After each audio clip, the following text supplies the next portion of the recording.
I just saw it as the Supreme Court of the United States.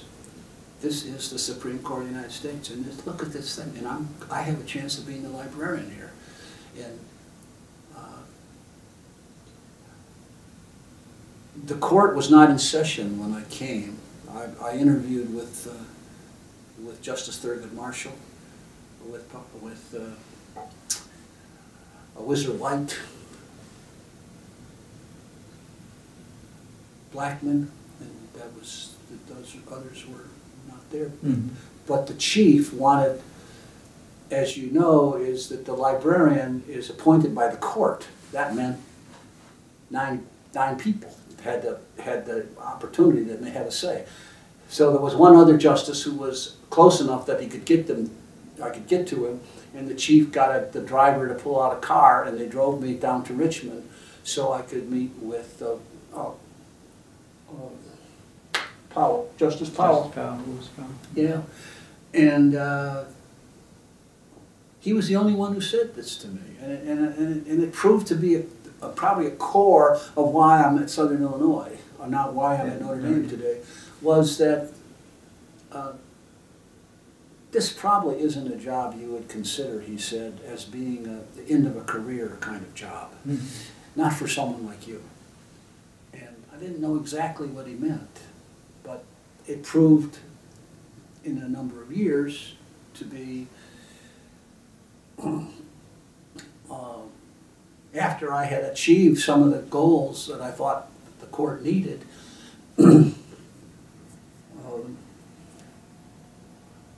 I found out that it was a very lonely place. Mm. That, there's the court up here, and there's the officers of the court in terms of the hierarchical level. You're not part of the court. You don't advise the court. Mm-hmm. You're like the guy who runs the utility plant. Mm. You provide a service to the court and to its staff. And that's understandable. That's what libraries do. But I don't think the court, by and large, could have picked me out of a lineup. Interesting. So, unlike a law school where you have the opportunity to be a core part of the enterprise and be respected for that and viewed as that. And work, and you can build a collection around a faculty member who's going to spend his whole life being an expert on RICO, you know, and another guy who spent his whole life on being involved in Title, 501c3 of the Internal Revenue Code, and you can work with them, and you can work with their students, and you can be part of that. And every day you're a part of that. In the court, you don't socialize with you have nothing in common with the clerk and the reporter of decisions, and also, as a matter of fact, Washington is a big place, and when people go home at night, they go home. They go home, right. You know, this way, that way. Unlike Carbondale or even South Bend. South Bend, yeah. That's right. Yeah. So, but. What was the court like in terms of what was it? How did it look like a law school? How did it not look like a law school?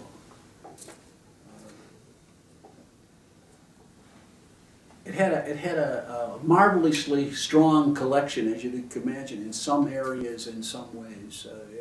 Its history, in terms of supporting the court's work, was exhibited in the collection. But here was this magnificent collection, and it was arranged by treatises, but not including treatises by or about the justices. Why it was military law was the court. I don't think they have any special relationship to the UCMJ or to the JAG Corps, but they had this whole military and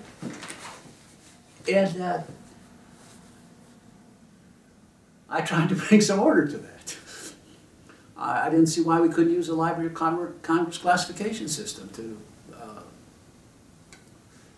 arrange the books. I didn't know why we couldn't use some sort of better control mechanism than a key word written on the inside of a book indicating what it should be filed under into the charge drawer. The only problem is when it came to a missing volume of the papers of Alexander Hamilton, they didn't know whether it was under Hamilton, Alexander, papers. And And they we didn't have the book to look at. They didn't have the book. It was just. And I discovered that all the senior people in the library, I got there and I did an administrative chart as a librarian, and there were 16 or 17 names under the librarian. Everybody reported to the librarian. Mm. Nobody was really responsible for reporting to anybody. They did their job in their specific area. The senior people, at least the ones the highest in the terms of the pecking order on the social the personnel chart, were all old-timers. The only people who had professional library degrees were the youngest people on the staff. And one of my first personnel organization, bring a hierarchy, bring an organization. And I asked the court if I could hire a shadow staff. I was going to bring in a head of technical services, a head of research, some people like that to pull these things together. And I thought it was reasonable. It was give me the staff, and when the superannuated people were let go, we wouldn't have to replace them. They would just fade away. The court didn't buy that. Mm. So I had to do with what I had. And that meant instilling responsibilities in the librarians, who were the young people, who were seen as young people by these old-time. I mean, the senior man on the staff had worked at the court since he was 16 years old. He was probably nearing 55, 60. When I told him about putting Library of Congress classification on the books and putting classification, he says, the justices would never stand for stickers on the books. Well, you know what? A few years later we had stickers on almost all the books, and so far as I know, the justices never said, they didn't notice it, or didn't give a damn. but anyway, that was the kind of... But you did have some good young people there. Penny Hazelton, I think. No, Penny was not there. Penny was not there. Penny, her husband was transferred to Washington, so she was director at Maine. Yeah, her husband was transferred, and I had a vacancy at the time, and I was able to attract her to. Okay, so you did. But two of the librarians are still there. Two of the young people, Pat Evans and Sarah Sonnet, probably indicated to me that you can be a hell of a law librarian, a hell of a reference librarian, and without having a law degree. Mm-hmm. If you work at it long enough and you work in specialized areas, you become very, very good at it. Mm-hmm. And it doesn't hurt to have an institution like the Supreme Court standing behind you when you want something. Yeah. So in that sense, it was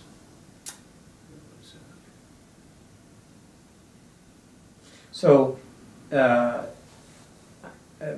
noticed here walking around the Kresge Law Library in the administrative foyer of the administrative suite, there are a number of signed portraits of members of the court at the time that you were the librarian, all addressed to you. There's also a clock from the Supreme Court building, I think from the 1930s, if I recall.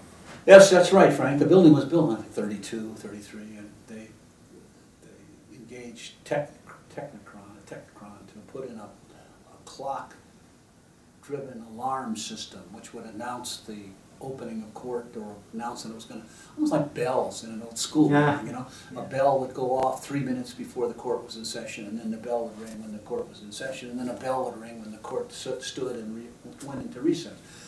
And they were all on a master system, all synchronized across the entire building. And when the court was renovated over a period of time, some years ago, I think they went to some sort of a digital clock system. And I frankly do not know. I haven't inquired whether they still have the chimes or buzzers indicating what the court is doing. But the clocks were made available to people. my administrative assistant, I wasn't there when they became she asked me if I would like one, and I said, oh, sure. And she made arrangements to have one sent to me with the certificate from the architect of the Capitol attesting to the provenance of the clock. It hung in my basement for a long time. Yeah. Ringing the bells. It never rang the bells, but it kept time. It's a great clock. Yeah, it's beautiful. But when we finally got occupancy of this new building, the part that the clock is in is not new. I gave it to the library. And, I thought that would be a neat place. I feel kind of strange though. At what point does all that stuff with all my name on it become, you know? You look around this building and you don't see much in the way of anything attributed to a dean who was here many years ago, and Dean Link, who was the dean here for 25 years. You see very little about him or what. It seems to be kind of a. But in some senses, that sort of thing. I'm glad it's here because I don't know what else. I don't know what else would. You know, my children don't want it. They don't have it.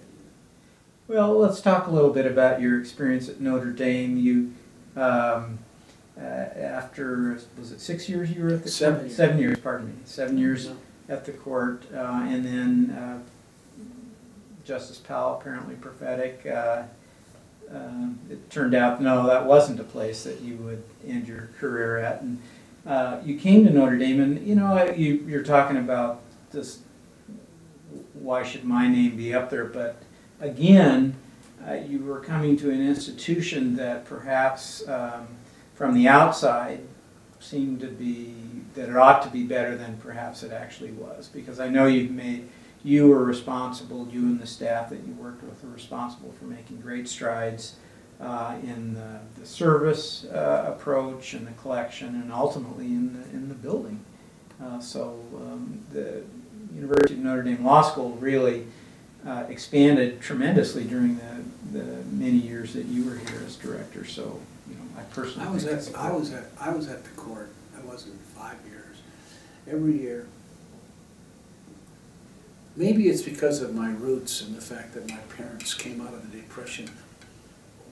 Money, salary is an indication of your position, and I was conscious of the salaries I got paid. And every year I would be comparing myself with my academic cohort. And here I'm at the court, and the academic cohort continues to rise, and the court doesn't go anywhere.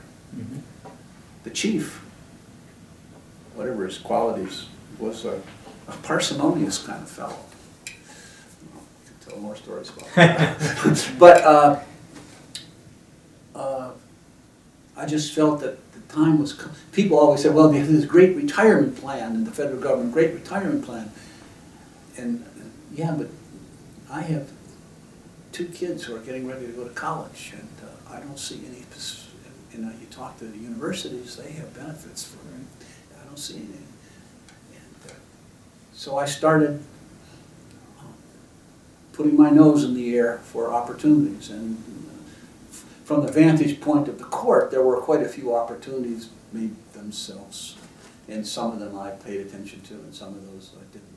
But I was looking back, recognizing the shortcomings that the court had, recognizing all its significance, but recognizing that I had done what I could do, really. That I'd like to secure my family's financial position, and I'd like to have a position, again, where I could relate more closely to the people I worked with. And Notre Dame was a... I was in San Diego. I was pretty busy at a meeting there, and one of the book salesmen, Dave Link from Notre Dame is here talking to him. He says he wants to make you the highest paid law librarian in the United States. From what I just said, you can imagine what might not. Yeah. But notwithstanding that, I said, tell him I'm too busy to talk to him. Here, call me back. Call me when I'm back in Whoa. Washington. When I'm Washington, I felt so. He did call me back, and I can't. Well, when he.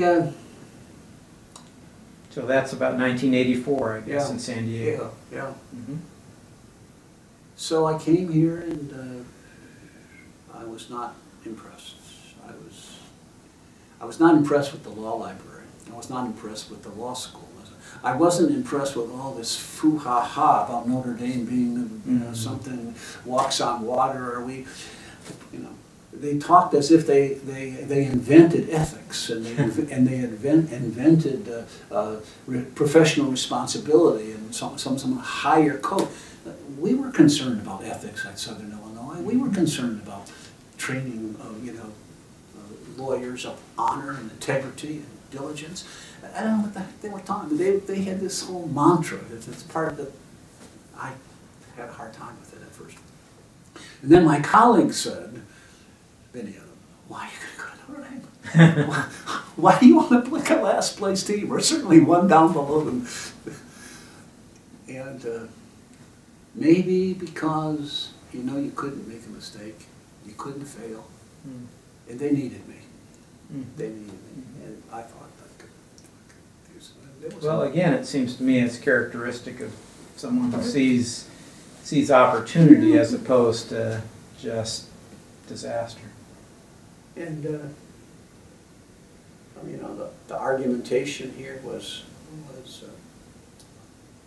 they were trying to make the case, and I think one of the things they pulled me in to see St. Father Hesburgh when I was a candidate, so he could lay his hands on me, and the provost of the university was a quirky kind of guy, but they all were saying, they wanted to make this a great law school.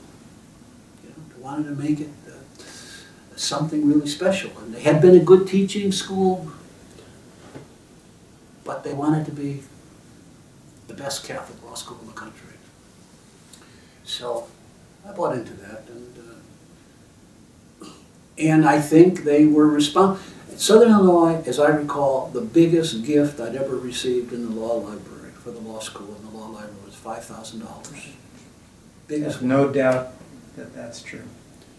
And I came here and I found out that $5,000 was like petty cash. You just and they had this Murphy Endowment. I don't know if Ed's talked about the Murphy Endowment.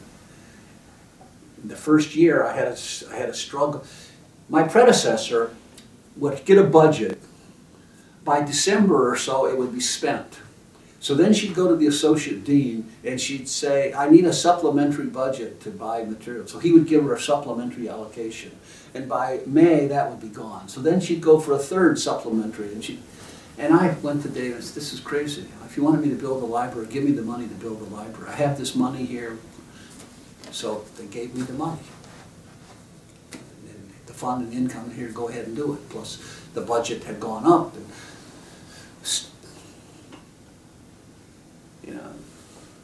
And I was blessed with some good young people. I was going to say, it seems to me that I don't want to misspeak about who you hired and who you didn't, but you many fabulous young librarians. Well, I had two fabulous young guys here, Michael Slinger and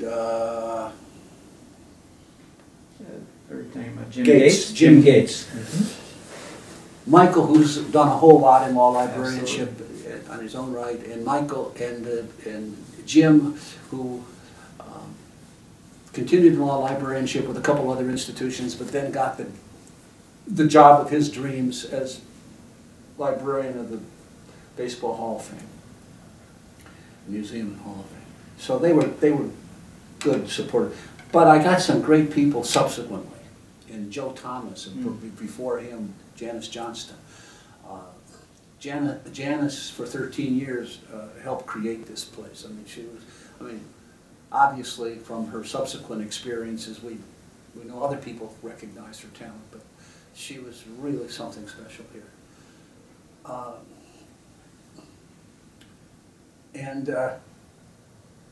I was here a year, and I was looking for Jim was going off. Michael was going to be here for a while, but I needed a reference librarian, and I had heard about this guy in Baltimore, and I talked to him, and he came. Well, you know, in that era, you know, how many law-trained librarians there were, like 30-some% of the cohort, and how many of those law-trained librarians are law-trained and library-trained and black, drops the number down to a handful. And how many of those law-trained black librarians are Catholic? You got him. And I got him. And for the next 2 or 3 years, I walked on water here. I mean, to bring an African American to Notre Dame was just they were really trying to do it everywhere they could. But not only to get an African American, to get one with such talent and big. And of course, I thought I had him for a long time. I thought I would have Dwight King for a long time because he had children and they would go to Notre Dame like so many other, and he never was able to take advantage of that particular thing. They went someplace else, but great schools. And Dwight's been an asset to the law school, to the library, to the university. His wife is Mary Hendrickson, is also very, very influential in the law school. Not the law school, in the library, university circle. So I had some great people here. And Dave, the dean, was supportive. Notre Dame could be very funny, as I indicated, in terms of its hubris. Way it looks at itself. Yeah, but at this, I ran across the opportunity to buy the Chicago Bar Association. They were winding up their library. They had promised some to somebody, but they had this huge, one thing that Notre Dame hadn't developed all around is this great treatise collection. I wanted those treatises. We didn't have them. I wanted them. And I went to Dave, he went to the provost, and in 48 hours I had permission to put in a $300,000 bid for the whole collection. Because I had sense in talking to them that if they wouldn't have to piece it out, if they could sell it to one person, they would. So I got the 30,000 books I needed for $300,000 on $30. It was a good deal. Yeah. It was a tremendous, for years, that was a cud that was hard for us to swallow. I mean, we didn't get the kind of staff, and we didn't have the space for it. But over the years, it proved to be a wonderful asset to the library, to the school. I kind of want to broaden out and ask you a more general question. Because for all the years I've known you, you've been so thoughtful and observant about not just the law library profession, but legal education in general and how they kind of mix together. So, and the years that you've been at Notre Dame were ones of great change and upheaval. In the production and distribution of legal information, legal education generally. What changes stand out for you? Do you have thoughts about where we've been, where we've reached, and maybe where we're going? Just kind of a... Well, I was thinking about legal education generally in this sense. I've had, as you know, working in law librarianship, I was fortunate enough to get associated with the activities of law librarianship, academic law librarianship, as it intersected with the Bar Association, and particularly the standards for legal education. And when you think of, as I described some time ago, how I had this job as a law librarian without almost any sort of credential, how did that happen? How could it happen? Yeah. Could it happen? Well, I think it came at a time when law schools were going through a major development era. At that time, they weren't regulated the same way. There were certainly standards, and there was a section of legal education dating back, but they were not so strictly enforced and monitored. What have I mean? My law school at Detroit probably had 6 full-time faculty members. The rest of the classes were taught by adjuncts as we go on. But that changed. And as that changed, the training and the rigor of the librarians, and the development of the requirements for research, and the development of collections to support research, and the development of legal education to have talented faculty members, emulating, and to some extent, the really great law schools, the historically great law schools, certainly emulating them, but trying to carry that same tradition across all of the nation. And those building of collections, those standards, I think, really resulted in libraries and librarians responding to these requirements. And then part of the question really goes, it strikes me, it goes more toward, you know, how does it affect the materials themselves? And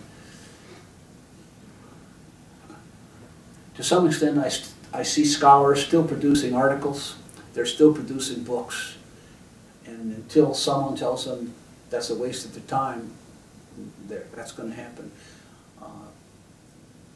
As far as what libraries did for in response to developments of technology, and I think we felt to some extent we had to respond to what the publishing was, what the legal profession was doing. The legal profession required loose leaf services. We bought loose leaf services because we had to teach the people how to use them. And our senior faculty member used those loose leaf services. If we had to,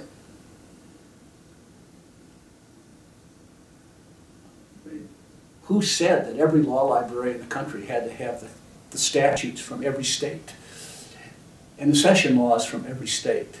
Well, the people who practice law every day in little towns like Warsaw and Gary and Terre Haute and South Bend, they don't need all that stuff for 99% of the practice. That's a scholarly comparative analysis of the law that requires those things. So we bought those things. We developed those things, and we got them in print because that's the way they were published in print. Except one of the things I did at the court was, rather than continue to get all of those things, I convinced the court we should buy a lot of stuff on microform and have a microform printer and be able to print the stuff so we print them out by demand. We wouldn't have to spend more money for space. You know, so they agreed. They let me spend hundreds of thousands of dollars on microform. Guess what? Now they're spending hundreds of thousands of dollars on electronic stuff. But so when I came here, I think we had some sort of typing machines that were used in a couple places, and then we had a couple Apple IICs,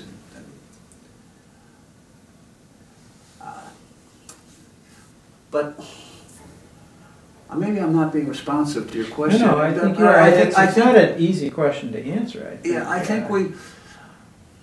But I always tried to be on. I think I tried to be at the, and I think the better librarians were really at the cutting edge of this, trying to be at the cutting edge, trying to be responsive, not too fast because they couldn't afford to be too fast, but they wanted to know what was going on. Led to us to give a contract to Lexus or someone to use our space, and they would supply all the machines and stuff. They wanted to get an access. Sure. To show their stuff off to people who would later on go out and then buy it at a commercial rate. So we signed on with that devil because we wanted to get some experiences ourselves. You know. But of course, I mean, that really was no different than what the print publishers used to do, and they would give you books of sample pages. It was the same thing, and you use that as a teaching tool because it was easier than hauling in books to show them. Well, I see that one of the challenges I think I've always thought is that in hindsight, many decisions look like they're kind of silly. Like, geez, why did you spend all that money on those microphones? Well, at the time, as best one could see, that was a good balanced decision. But I went on record on a number of occasions, in a number of forums, criticizing the limitations of CDs and microforms. How many years I did it, and I constantly, the theme I constantly mentioned was the dispersal rate of new technologies is slow enough, so it'll be a long time before this really impacts on us. And we have to live from now until then, so we have to live in the now. Well, course, now I'm at the other end of that spectrum, and that time has flown by. Yeah. Well, and that dispersal has shrunk. Yeah, I mean, I think at one point it was that many years, and now it's. But now you want, I don't even know what people are talking about in terms of, what does our friend here with the machine say, that he's got 100 gigabytes or so many? Yes. How many books is that? How many? All right, well, obviously it's a question that we can struggle with for forever, but it does make for interesting times, it seems to me. It's most interesting. I feel one of the things... One of the things I always thought, I just have to say this, about you was that you were always engaged, that you were excited about thinking through these difficult problems. You might not come up with a perfect answer, but who does? But you were excited about it. I think I tried. I think I really enjoyed.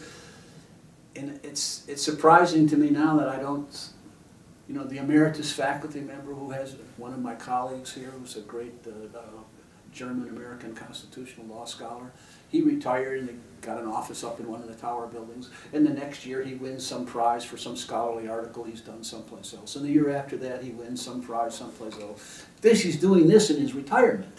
Now, why am I not reading these things, and I'm not? I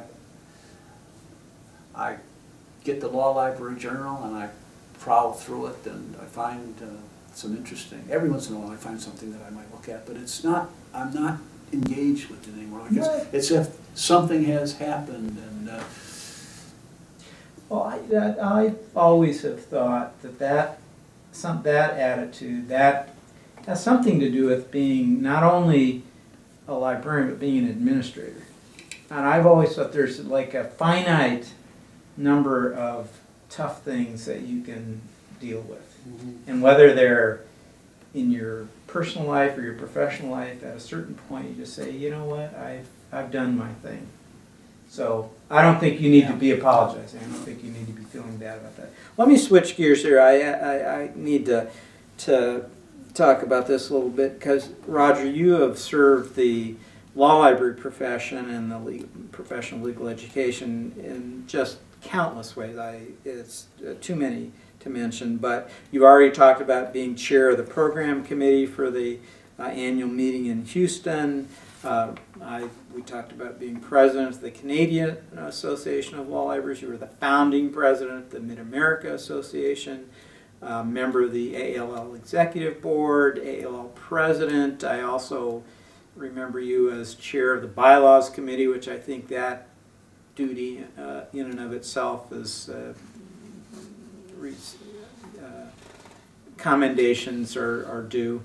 Tell us just a little bit about maybe some of these experiences, any things that happened. You talked about being really plucked out of nowhere to serve as a program chair. Any other thoughts about some of those professional activities in which you've been involved, and maybe kind of what they meant to you as a law library professional?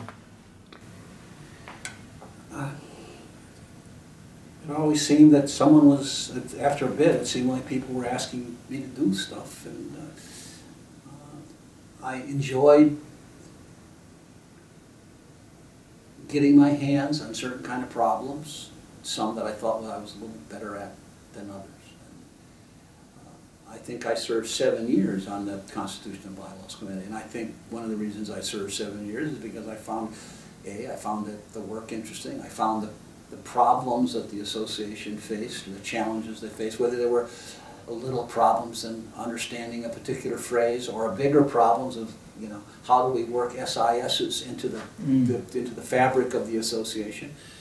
That seemed to be a vehicle to get something to wrestle with. And maybe perversely, I enjoyed the spotlight to some extent.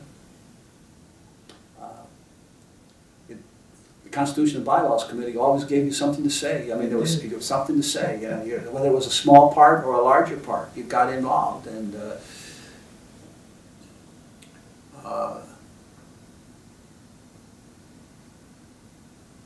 that's really. It seems like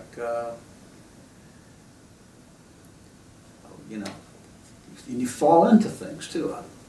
go to a Washington meeting. Francis Gates is the president, I'm the vice president. What's happening? We're involved with looking for, finally get around after all these years of planning for a national office and an executive director, we're involved in searching for an executive director. Now, it's easy to say we got an executive director. We got Bill Jepson to be, but I don't know how many hours and telephone calls and checking with people and getting arrangements to would he accept and would they accept and where Jepson ultimately became the finalist. I can't even recount. I'd have to go back to the records of the files to recall all the details of what happened. The one thing I really remember outstanding is that Francis Gates was the president and he wouldn't use the presidential suite in the Washington Hotel, so I did. And that was useful because we were involved with all this, the interviewing and stuff. Absolutely. Yeah, so it was useful. But well, I'm glad you brought that up because to me, making that first hire and starting that down that road to where we are today is one of the most significant well, you know, I don't know what. Bill lasted 7 years, and he was a Kiwanis guy, and he had. I mean, I didn't like some of the fancy costumes, and I'm not so sure I like the floodlights following people around. But that was the. And I noticed in the file that's in the AAL archives from my years, there's one file that has restricted access, and in looking at it, it has to do with Bill's retirement or the end of his service. And I'm wondering if there was not some discussion of performance. You know, that sounds like it might have been a performance review or something like that. Well, and then we had two subsequent. Miss Jennison, Judy Jennison, and then Roger Perry. Yeah.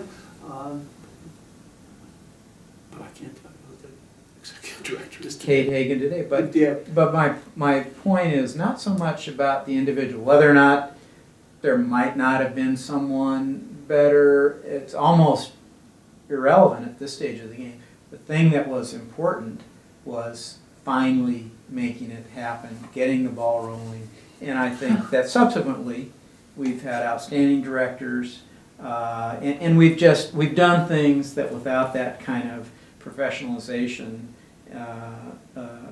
and assistance, we just wouldn't have been able to achieve. I mean, some of the things that we do today, still tremendous with many volunteer efforts. I mean, it's you know, the volunteers like yourself still do the bulk of the work and most of the decision making, but the implementation oftentimes falls, if not entirely, significantly to the executive director and the staff that he or she has. And that's, to me, is what's important, is the fact that we have that. In the same way that you could say, you mentioned the SISs, and again, thanks for reminding me that needed to bring up under your watch, that development of that, again, a huge shift.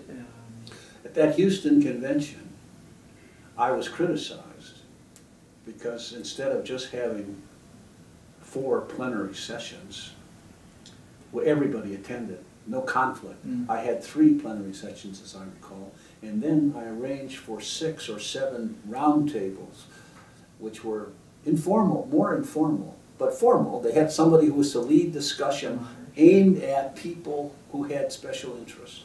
And I think from that, we subsequently had Morris Cohen, that is, gave me a job of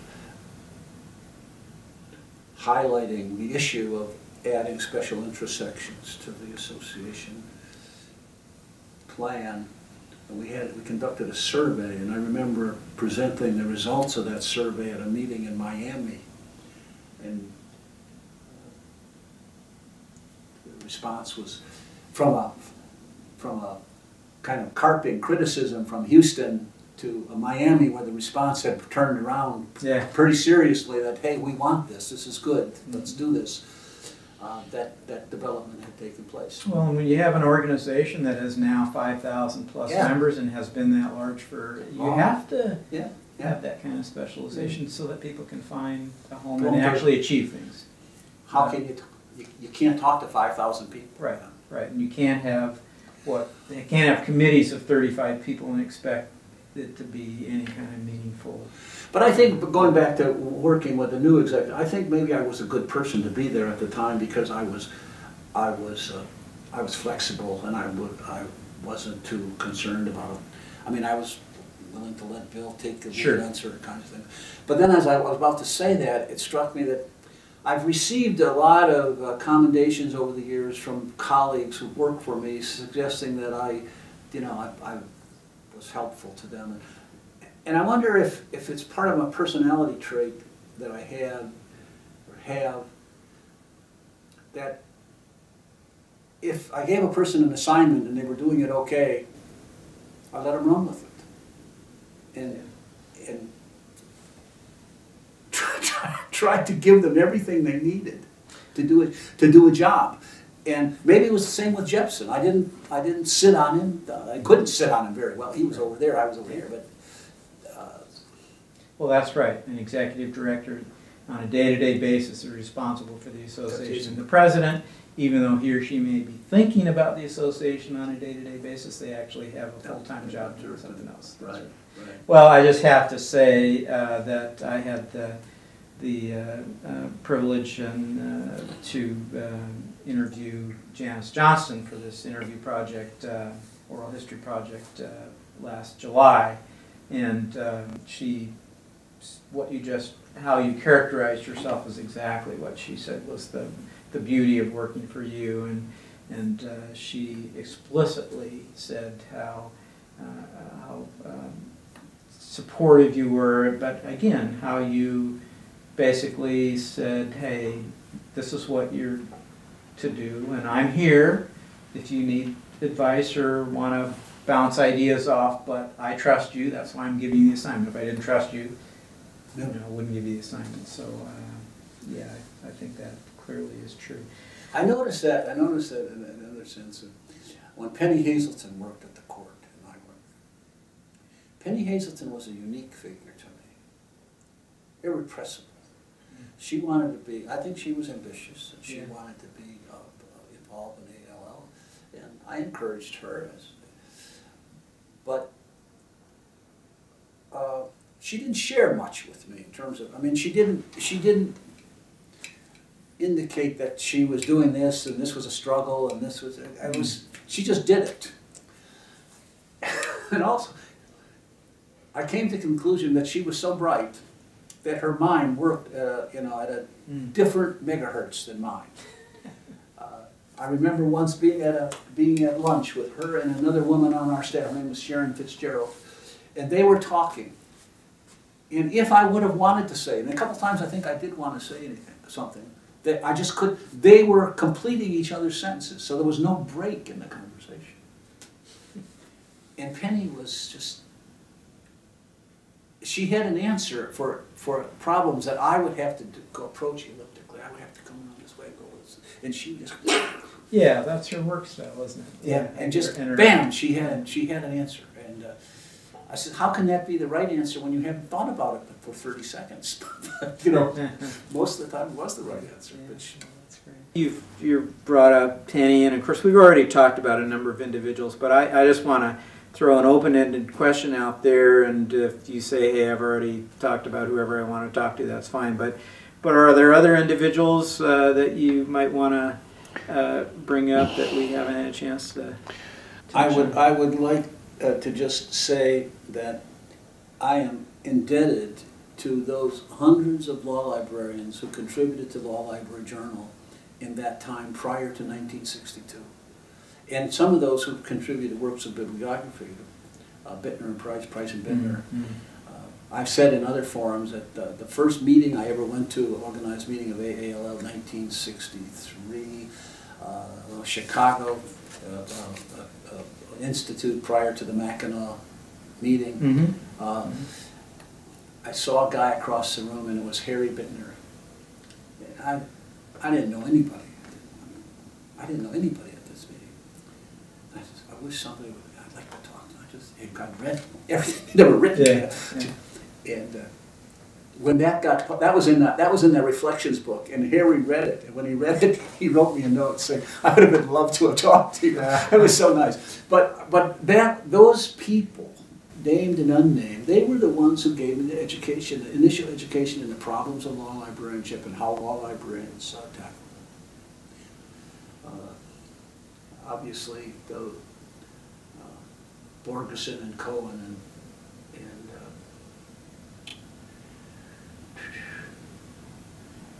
someone else who slips my mind right now, were guys that early on gave me my head a little bit. And that head prompted my becoming somewhat known in the association. You know, there's so many others. I'm really... Yeah, I don't want to put you on the No, spot. I'm not... I'm thinking of classes. I am not an academic. I'm an administrator. I'm a builder. I wish I could be more like Danner and Hodak and Baring, guys who can think and write and convey in writing what they feel about the subject matter. I wish teaching classes, I was reputed to be somewhat good as a classroom teacher, but I never really wanted to do it. I never thought I did enough of it to feel good. My colleague Ed is just loves it. He just great teacher. He just loves. He eats it up. I just didn't feel comfortable. I think one of the great challenges that I feel the same way of teaching when you're a full-time administrator is that you really can't afford to devote enough time and energy to either one. I mean, they both are pulling at you, and that I always felt like, geez, I wish I could just do one of them. But I think I'm sure I'd be happy doing that. Yeah, but I think it's just that we know people who seem to be able to do both, and those are the people that I just not that. I just felt uncomfortable sometimes that I wasn't, particularly in a faculty setting, where I often wanted. The faculty here had regular colloquia presented by visitors. Most schools do, and at one time I wanted Bob Baring to come because I wanted to show off a librarian who wrote thoughtful stuff and was really out of this world brilliant, in my view. And we had him scheduled at one time, but something came up and he couldn't make it, so we never. But well, let me just say, I don't want to speak personally for Bob Baring or Dick Danner, but speaking for Frank Hodak, I very much would like to be as thoughtful and as thank you. Such a tremendous contributor to our profession as you are. So believe me, the feeling is plenty mutual. And that kind of brings me to the list of awards. And it takes too long to read them all, but at Notre Dame, you've received the Presidential Award for Outstanding Service to the University, the Glenville Clark Award for Voluntary Activities and Public Services. Your law school, nationwide law school library colleagues recognize you with the Frederick Charles Hicks Award for outstanding contributions to academic law librarianship. 2007, ALL presented you with its highest honor, the Marion Gould Gallagher Distinguished Service Award, and then capped off by becoming a member of our Hall of Fame in 2010. So lots and lots of recognition, very appropriate. What does that kind of recognition mean to you?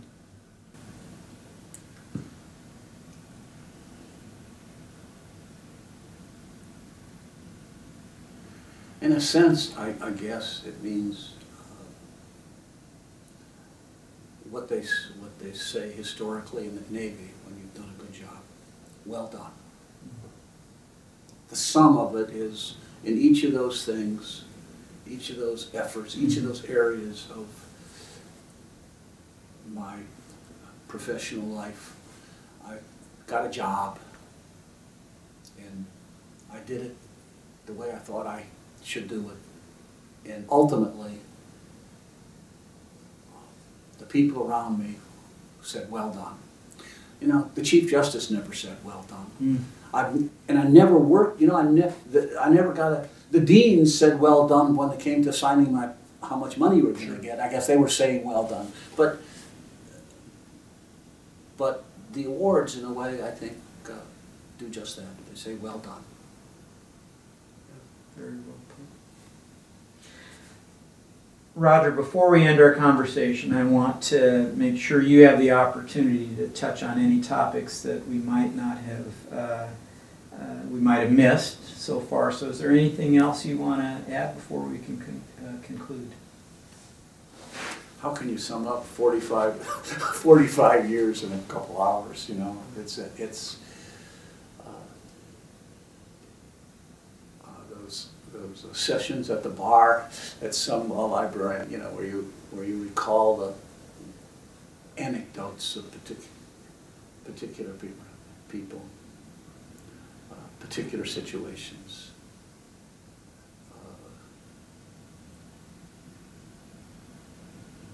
The Chief Justice of the United States calling me in his office and saying, "How many copies of the American Lawyer do we subscribe to?" I said, 10. He said, I want them to be canceled. I don't want to have any more. We don't need any more than one. Yes, sir. I walk back to the office. By the time I get back, the phone rings. Of course, if any justice asks for one in writing, they can have it. So what am I going to do? Write a letter to the justices and say, if you want a copy of the American Lawyer, you have to send me a written note so I can show it. I had 7 conversations with the Chief Justice in 7 years, or 4 conversations in 7 years, and 3 of them had to do with how I was spending money wastefully for duplication of things, whether it was the Brethren or those American Lawyers or Time Magazine. You know, but yet he wrote off a lot of other things. Because people are people. Yeah. No matter what their position.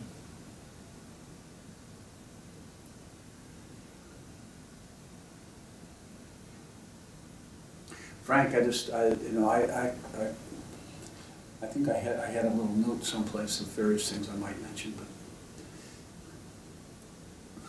I gave a speech one time where I mentioned some unnamed librarian who recommended me for positions. He kept writing me, telling me he was recommending me for a position. And interestingly enough, that not one of those places to which he recommended my name ever contacted me. I never mentioned the name, but it seemed like everybody knew who I was talking about. I sent my daughter graduated from the University of Texas Library School, my older daughter, and she lives in the suburb of Austin. And she was going to visit the law school, and I said, well, look, why don't you drop in and reintroduce yourself to Professor Mirsky? I had introduced her to him at a social gathering at one of our annual meetings, just in passing. Why don't you reintroduce yourself to him? And I think she was kind of looking for a possible job, but maybe he would know some places or something. But before she did that, but before the conversation was ended, he had several staff members in there, and they were interviewing her for a job in the library, in the law library, which is fine. But then they offered her a job as a professional, because she had graduated from library school, as a professional at less money than she was making here at Notre Dame, working as an assistant in some library. And she was offended by that, so she didn't. And we lost a good librarian because She never worked in a library at all.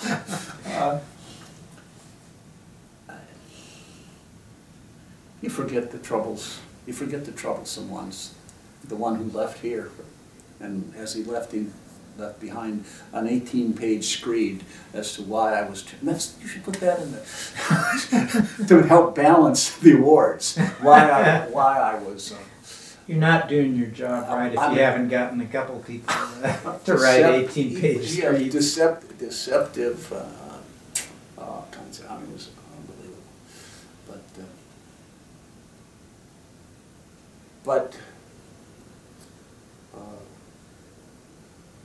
I had a lot of good people working with me over the years. Mm. You know Michael Geringer, he was at the Yes. court for a while. He went on to the Absolutely. World Bank. Penny, of course. You mentioned Janice. Janice and, here, yeah. And some woman named Liz Kelly Yeah. at Southern Illinois, you know. How you wins, you know. I don't know if what's his name? His name off the librarian of the Freedom of the Press. Oh, Ralph McCoy. Oh, Ralph McCoy. Ralph At McCoy. Southern Illinois Well, if he was University. trying to get rid of her, or he was trying to reduce his staff, he offered her to me, you know. Mm. And So he was the director of the main but library at SIU and said, "Here, yes. take this person Yes. in the law library," and she became a Great librarian, by the way. Yeah. Great bibliographer. As we Ralph won McCoy, yes. won the Andrews Award a couple Yes. times. Mhm. I really wanted him to donate his collection to the law library. But you would have been probably involved in it. Yeah. I worked with him for a number of years. Yeah. Uh, But, Well, again, I'm not trying to get you to list everything out, but I didn't want to end without giving you a chance that there was a name or an incident or just something. one I mentioned to Canadians at a program where they were discussing mentoring, Hmm. and I had to suggest, other than these people who picked me to do a job at an early age when they saw some potential, and those folks in the Law Library Journal that I relied on so heavily, I really never had a mentor.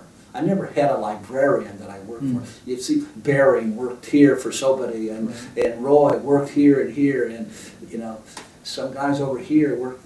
I never had any. I was always the boss in the library, and Well, yeah, you, never had day one you were yeah. the boss. Never had anybody to learn from in that respect. But I did have one of my mentors in terms of collection development in Canada was Diana Priestley.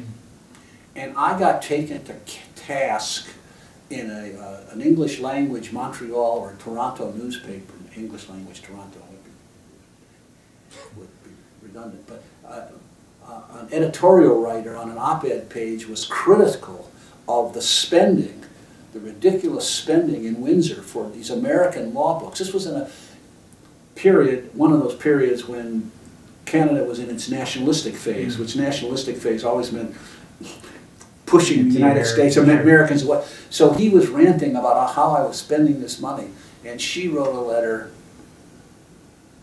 to him. I don't know if it was ever published, but she wrote it to him. He happened to be one of her students, and she reminded him of the fact that he should have remembered what legal education was like and how we relied on the books from the Commonwealth in the United States. And I thought she stood up, and she didn't let it go without saying something about it. You know, I think one of the great things about the law library profession is that you have this network of people that you know or know of you, and that's really wide. And it's small. The profession is big enough so that there are people out there to do things, but it's small enough so that you can have these connections. And do you keep it up? Are you able to keep it up? Now, one of the things is that I see that would promote that on your behalf is your interest in the association and its history. yeah. It brought you into personal contact with a lot of people, and you have it reinforcement. I mean, reinforcement in the handbook and reinforcement in the various programs. I'm fascinated by people. Yeah. That's one of the reasons I love doing these Yeah. oral histories, is Yeah. these stories. That to me is fascinating. You know, again, going back to what I was saying before about I've always admired your ability to kind of take a look at the big picture of things and to think the big thoughts. I don't usually think the big thoughts, but I'm fascinated by the people and the way things have developed over time. So in that respect, yeah, I think I do still keep it up. Although I don't know, when I'm 5 or 6 years out in terms of retirement, I don't know where I'll be in that regard. But so far, it still works for me. So for whatever that's worth. Good interview question. We have to turn the chairs around. You can interview me. Well,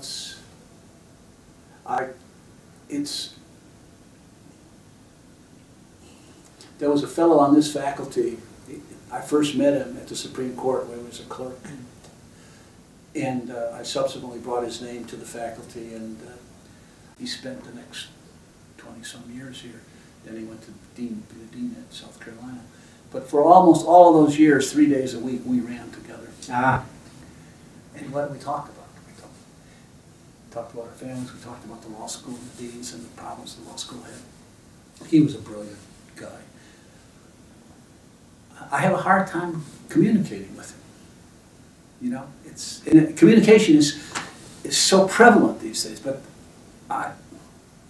it's just not part of my nature to call people on the phone and talk and just. If you want to drop in like this every week or so, and the law library lists that our friend does so much with, you know, if you can only get me to get one of the messages rather than duplicates of everything, I would like that, but I can't seem to figure that out. But I can't keep up with all the stories, and I see every once in a while I see one that seems to jump out at me as something I ought to, something that might be. Well, I think you know, we all reach a point at which we don't. There's too many people retiring. We don't have to be interested in everything. There's too many people retiring. Too many people with stories to tell.